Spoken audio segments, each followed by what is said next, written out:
An award-winning writer who's facing burnout after the death of her husband finds herself struggling to end her book with the same charm her writings once possessed. Loretta Sage, played by Sandra Bullock, is a romantic novel writer who left her profession as an archeologist and isolates herself from the world to write romance in the loneliness of her home, which was once filled with laughter and love before her husband died. Hello, and welcome to our channel. We will review and recap an American rom-com called The Lost City. Let's check it out. The movie begins with a long-awaited book event of Loretta's romance novel, The Lost City of D. We see a disdained Loretta and a very excited Alan. The dynamics of the two main leads are like day and night. Maybe the writer took the phrase opposites attract quite literally. So Alan, aka Dash, is enjoying his popularity among women who attended the book event mainly because of this six-pack Ken doll with long golden hair. And then comes Loretta, who is basically the writer of the book. She gets no attention whatsoever. The girls are only fixated on the beefcake Dash and whether he will take his shirt off during the event. The two of them are clearly worlds apart. How they will end up liking each other is still a mystery. The book event ends on a very bad note, and Loretta finds herself out of the building, frustrated and knocking dustbins to the ground. She calls an Uber, but ends up getting kidnapped by the same rich guy who would force her into an archaeological adventure. Abigail is the wealthy guy betrayed by his family. His father, instead of handing over the company to him, transfers it to Abigail's younger brother, who happily takes over the empire. He thinks he's found some common ground with Loretta. Both of them had their dreams crushed by bad luck, so it gives them every right to prove themselves to the people who had let them down. But how will he prove himself to his family? Abigail's master plan is to find the Kalaman's tomb mentioned in one of Loretta's books and the parchment that he had discovered while digging up for treasure. He believes that Princess Teja, with a priceless crown of fire,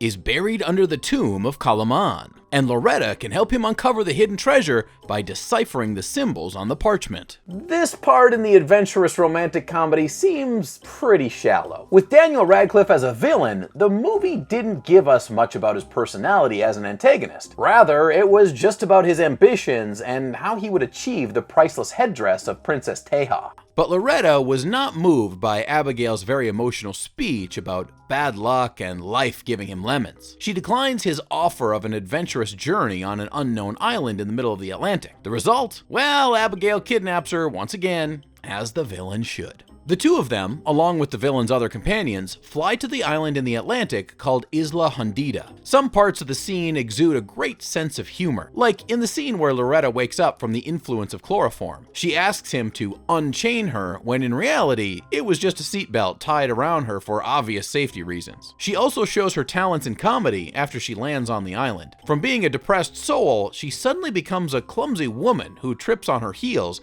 and doesn't know how to deal with her dress. And to be honest, some scenes are actually quite funny considering the comic timings of the actors. Back in her hometown, Beth, her publisher, Alan, and Loretta's social media manager are making calls to the authorities to report her missing. They track Loretta from her smartwatch and find out that she is in the Atlantic. Beth figures that her dearest writer is kidnapped and makes efforts to get the police to rescue her. But nobody had any idea what to do with this quote-unquote special kidnapping case, where a writer is kidnapped by a rich man who flew her to a deserted island. Everyone could not believe that Loretta was kidnapped, so Beth decides to save Loretta by herself. And then Alan comes to the rescue. He suddenly remembers an old meditation partner who happens to be a badass former Navy SEAL. This is where Jack comes into the picture and totally pulls off his role. Jack loves to meditate, but chokes people to death as a hobby. Anyway, he agrees to help Alan only if he pays him well. The two of them embark on their journey to save the princess of the lost city. Jack's trainer agrees to bring Alan along only if he sits in the car while the badass fighter saves the romance novelist. But Alan is adamant about saving Loretta himself. We see a softer side of Alan for the woman he likes. He has brought Loretta a pair of fairly comfortable shoes, and he knows how cranky she can become when she's hungry, so he brings some snacks with him. Alan has now evolved into an ideal rom-com hero who is handsome, has a nice body, and deeply cares for the heroine. The transition, however, felt quite hasty, from the dim but handsome man who calls Loretta a human mummy, despite mummies being humans, to a person who is deep enough to think about such intricate details about a girl he likes. Alan was a bit quick to evolve, but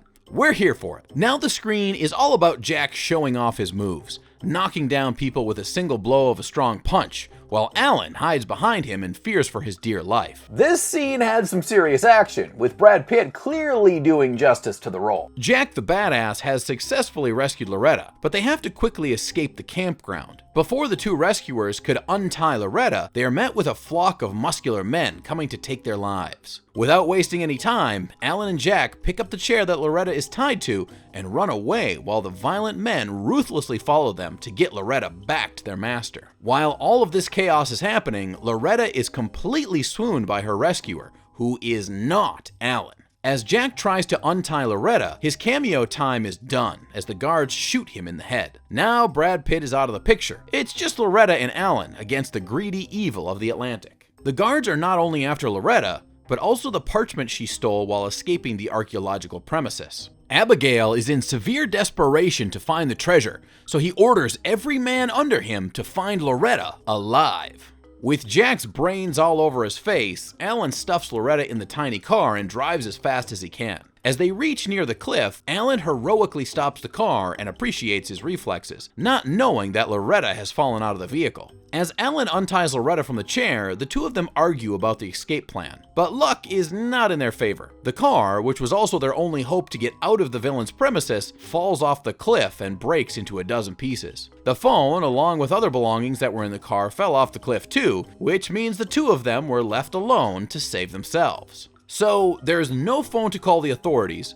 and a villain is in hot pursuit of achieving his goals. Alan suggests that they go through the jungle to the airport to reach the authorities for help. Loretta has no choice left but to listen to the cover model. The two of them end up in a lake, which triggers Alan's eczema later that night. As Loretta easily swims through the lake, Alan's body is covered with leeches. Loretta takes them off while gagging, and Alan freaks out about the situation. Alan helps Loretta climb a rocky terrain by pushing her up with his head. Loretta reaches a waterfall where she finds symbols similar to the ones on the parchment. She realizes the treasure is hidden in a place called Endless Tears, but she's not sure whether to take the phrase literally or metaphorically. The two of them choose to stay at a quiet place in the middle of the jungle. Loretta unknowingly uses oil that cured Alan's eczema to light the fire. When she realizes the severity of Alan's allergy to water, she covers his back with a bunch of face masks to ease his pain. The two share a soft moment for a while as Loretta tells Alan about what would happen in her novel. Loretta was a bit different the following day. The two of them fought about their assumptions of each other. She tells Alan that she thinks of him as a dumb cover model who has nothing better to do. Alan responds by agreeing that he loves being Dash because of his fans and scorns Loretta for being ungrateful about his work, which is much loved by her audience. While all this is happening, Abigail orders a bunch of men with motorbikes to pursue Loretta. The duo eventually make their way to a small village and ask for the authorities' help. They clean up and change into new clothes and dance to folklore sung by a local woman. Alan asks Loretta about the meaning of the song, and she tells him it was sung by a woman whose partner died, and she was left all alone. As the woman sang the song, a line struck Loretta, and she had a moment of an epiphany. She inquires about the line the woman sang and comes to realize that the Well of Endless Tears is not a metaphor, but a real place. Bad luck hits them once again when Abigail successfully pursued Loretta and kidnaps her again. Alan follows them on a motorbike, but fails to rescue Loretta, so he now is stuck with the villains as well. Beth takes matters into her own hands and decides to travel to the Atlantic to rescue her writer and the cover model. She's met with a delay in the flight, but finds a man with a goat who helps her reach the Atlantic. She convinces the police on the island to help her out, despite them saying that they are closed. Loretta, Alan, Abigail, and his men reach the island where the treasure is supposedly hidden. As they walk into a dangerous dark cave, one of Abigail's men falls down while mocking Loretta. The rest of them resume the journey and reach a narrow tunnel. At gunpoint, Abigail forces Loretta to go into the narrow tunnel. She eventually finds the other end, and the rest of them follow suit. To Abigail's disappointment, the Crown of Fire is not a real treasure, but a metaphor for Princess Teja's love for her partner. In his frustration, Abigail locks Alan and Loretta inside the tomb as the volcano erupts in the background. But one of Abigail's men left a crowbar for the duo to escape the tomb. Loretta and Alan are saved. Both of them figure out a way out of the cave by swimming through the ocean currents. Meanwhile, Beth reaches the cave and helps Abigail onto her boat, as his men had betrayed him by leaving him alone on the island. Not knowing that Abigail had kidnapped her dearest writer, Beth offers to rescue him from the island. Meanwhile, Loretta and Alan manage to get out of the cave towards the shore. They meet Beth on the ship and tell her that the man she's rescued was their kidnapper. Abigail tries to run away, but fails because he was frantically running on the boat. Fast forward to the new book launch, The Adventures of Loretta and Alan. The whole team, including the publicist and the social media manager, are now relaxing on the island. This movie is not for people who enjoy deep dialogues and several plot twists. It is a cliched but fun rom-com meant to lighten the mood. The movie might sound silly to some, but considering it's a romantic comedy, the writing and direction portray two people who found love while struggling with each other. An emotional meaning is attached to the love, which made it a pretty good watch. The Lost City is not only for hopeless romantics, it's for everyone who wants to see a developing relationship and, of course, original comedy. Please subscribe to our channel to be notified when we upload. And also, don't forget to suggest movies that you want us to recap in the comments down below.